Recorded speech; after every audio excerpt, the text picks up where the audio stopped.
Hey everybody, I am going to demo just a dumbbell shoulder press for you guys. I just kind of want to give you an idea of how hard you should be working when you're doing exercises. So if your goal is to build shape, build a healthy metabolism, build muscle, if a lot of you had said that toning is a goal of yours, I have some news for you. Toning is just merely building muscle and losing body fat.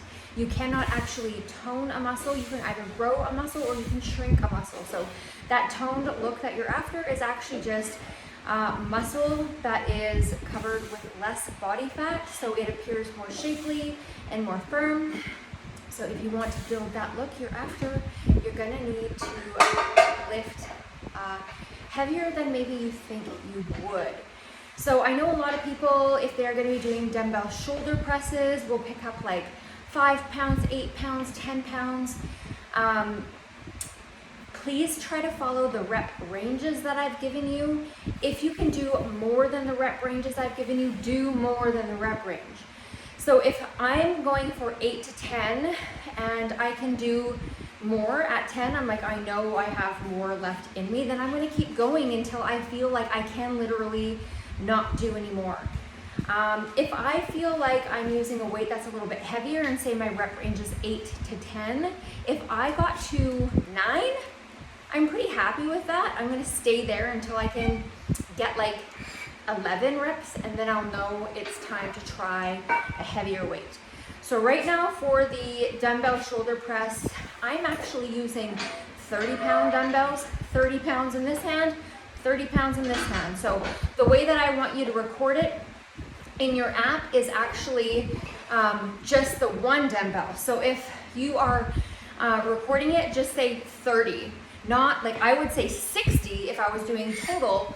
But what you are going to have an easier time remembering is if you just put the singular weight in, then you know what the one dumbbell was last time. So for 30 pounds, I think I've been doing about 11.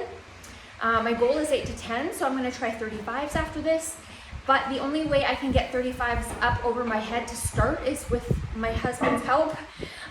It's good to have a spotter as well if you're going to be trying really challenging weights. I know I can get these ones up over my head by myself, and I'm going to show you how to do that with a little bit of heavier weight. So you're going to start with them on your knees, and you're going to kick them up with your knees, and then press. And I'm going to show you what it looks like when I get close to failure here.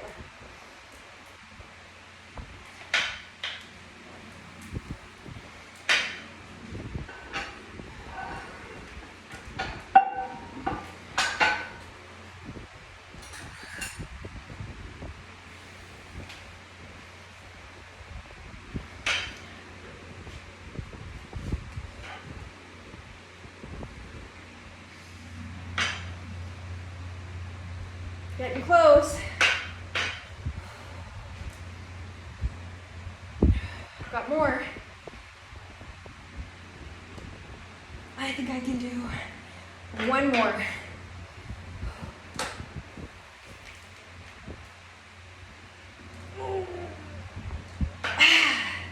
I got it.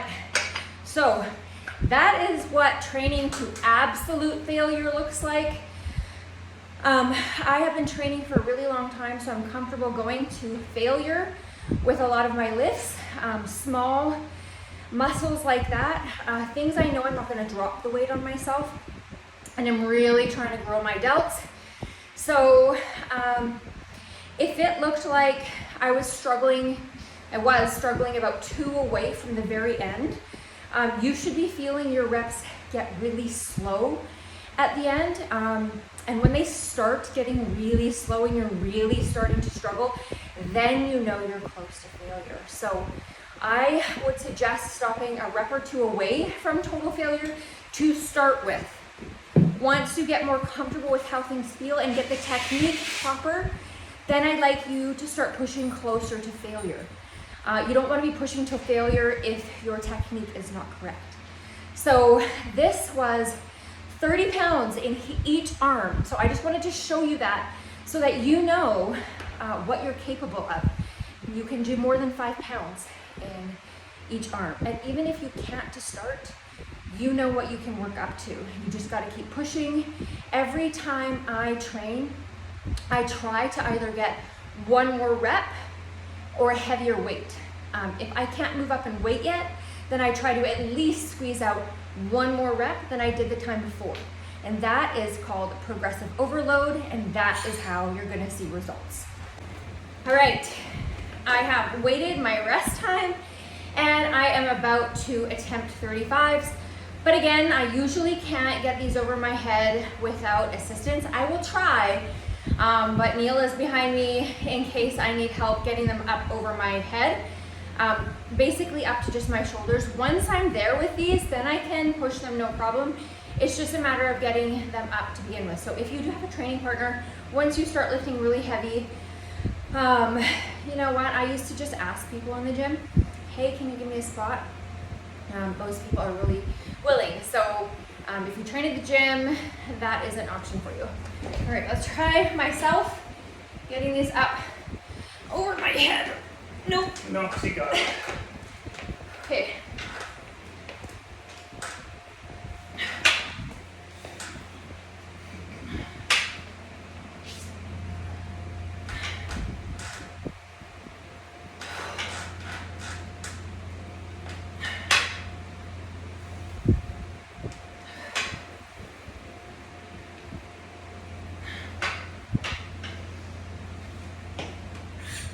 I want 2 more.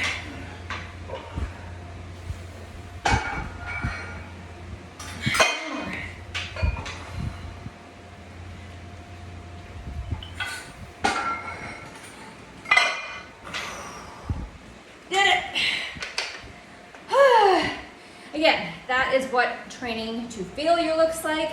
Had I stopped about 2 reps before the end there, at about 8 reps, I would have had what we would call 2 reps in reserve. Again, I don't suggest pushing to the very end unless you've lifted for a while before and your form is good. If you feel like your form is good, give her. It's gonna create results. So I think I'm gonna push it and try 40s. It's been a really long time since I've done 40-pound dumbbells for shoulder press, but if you don't try, you're never gonna know. Okay, I have no idea what's gonna happen with this because I haven't tried 40s in a really long time.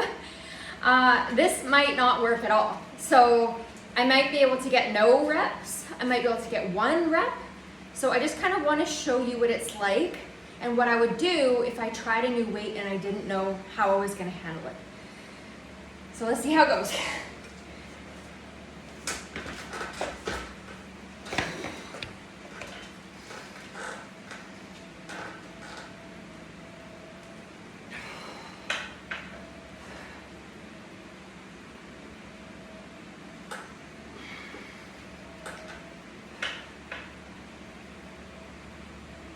Nope. All right. So I tried it. So essentially I got like 2.5 reps. So now what I'm gonna do is this just tells me that I have to stay at 35s because even though I did the top of my rep range was 8 to 10. Even though I hit the top of my rep range, I did 10. 40s are just too heavy for me to get in that rep range at all. So what I will do is next time I do 35s, I'm just gonna try to get 10 reps again because if I do a 3rd set, I'm probably gonna be a little bit tired after having already done 2 sets. So I'm gonna try to get to 10 again. But every time I use the 35s, I'm just gonna try to hit another rep. So my goal for 35s now is gonna be to hit 11 reps because I've already done 10. And then until I can hit, you know, maybe it might be 15 reps with 35s before I'm actually able to go up in weight to the 40s because that's a huge increase for some really small muscles.